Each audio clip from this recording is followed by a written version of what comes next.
There's no doubt but that the brutal invasion of Czechoslovakia by the Soviet forces will have an effect upon our trade relationships with Eastern Europe.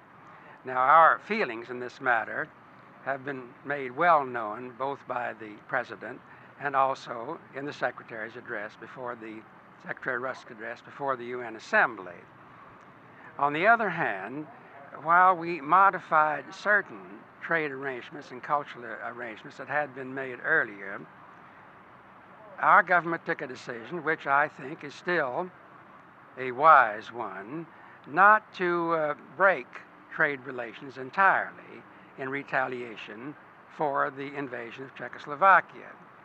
Because naturally, it is our long-term hope that these countries of Eastern Europe can be brought back into the orbit of the free world, and that they will be able to trade freely for their benefit and for our benefit with other countries.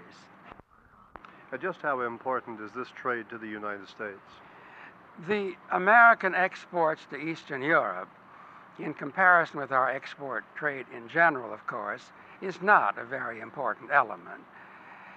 Last year, the exports to these countries under communist rule were less than $200 million. Indeed, they were less than they were in 1966. And also, the imports, from our point of view, are not very important. But for many of the Western European countries, this is indeed a very important trade.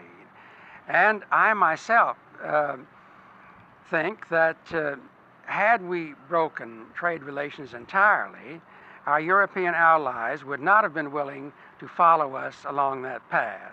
The trade is too important to them, and particularly for such countries as France, Germany, and other common market countries.